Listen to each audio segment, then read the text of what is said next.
So this week we're going to look at operations with those radicals, with those roots. This first video is going to cover how we add, subtract, and multiply those. Now, one thing to keep in mind is this is going to be very similar to adding, subtracting, and multiplying things that have variables. Our roots kind of act like variables once they're completely simplified. So when we do this, what we're going to look for is like terms. So square root of 2 and a square root of 2, those are like terms, just like an x and an x are like terms. So when you're given a problem, for example this, one thing we can see is there are no like terms. We've got a 24, a 5, and a 54. None of those are the same, so none of them are like terms. However, they're also not all simplified. Now, square root of 5 is simplified. We can't break that one down anymore. But 24 and 54, we can. So if we go back to what we were doing last week and try to simplify the square root of 24, well, that is 4 and 6, 2, 2, 2, and 3. So we have a pair of 2's, that 2 and that 3 that are left over. So we still have our original 2. We have this 2 that came out, remember those get multiplied, and then that 2 and 3, which makes a 6, stayed inside. The square root of 5, we've already said didn't change. I'm going to keep my 2 from the 54, and now we'll break down square root of 54. Well, that's 6 and 9. So 2, 3, 3, and 3. We have a pair of 3's and an extra 2 and a 3. So we bring out our 3, and are left with square root of 6. Now we can see we've got a square root of 6, we've got a square root of 6. Those are going to be our like terms. However, we should finish simplifying these first. So 4 square root 6 minus square root 5 plus 6 square root 6. That one has a square root of 6, that one has a square root of 6. Those are the two that we can put together. The square root of 5 is just like having an x and a y. Here's our x, here's our y. They can't go together. But 4 plus 6 is 10, so we have 10 square root 6 minus square root 5. Notice, the square root 6 stayed square root 6. Just like if you were to add 4x plus 6x, you'd get 10x, and x is still x. Same thing. Our square root doesn't change when we are doing that adding and subtracting. Okay, so there's a few of those type of problems on your worksheet as well. You can work on those now or wait until after we see the multiplying before you work on them. So when we multiply, you might have to distribute, you might have to FOIL.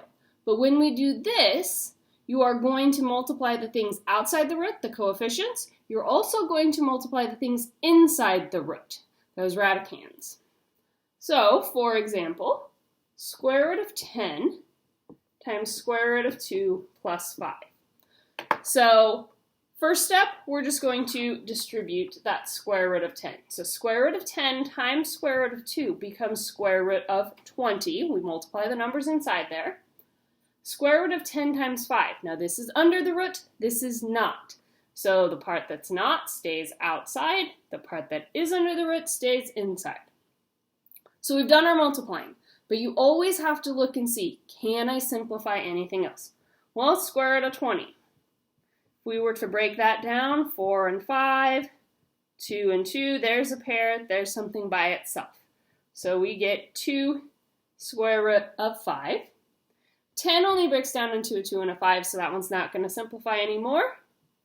So our final answer is 2 square root 5 plus 5 square root 10. So when it's just a monomial times a binomial, we can multiply like that. When you've got multiple pieces, you will have to FOIL. So let's get a little space here. So we've got negative 2 square root of 2 plus 4 square root 3. So that's a binomial with roots. Square root of 2 minus 3 square root of 2. There's another one. So 2 things times 2 things, remember FOIL, that's what we're going to use. So first times first, well, there's no coefficient here, so we're going to get the negative 2, and then square root 2 times square root 2 is square root 4. Yes, I know that simplifies. We'll do that on the next step. First step, just get the multiplying done. Okay, then we're going to go to outside. -2 times -3 is a +6, and we're going to get another square root 4. Insides, we're going to get 4 square root 6, and last, we're going to get -12 square root 6. So do your multiplying first, then see. You can either combine like terms or simplify. I usually simplify because every now and then things will simplify and then you find more like terms. So I'm going to simplify stuff first. Square root of 4 we know is 2. So we have -2 times 2 is -4. This one's going to give us a 12. And our square root 6's do not simplify. So now we can look for those like terms. Well, these are both constants, so they can go together. 8.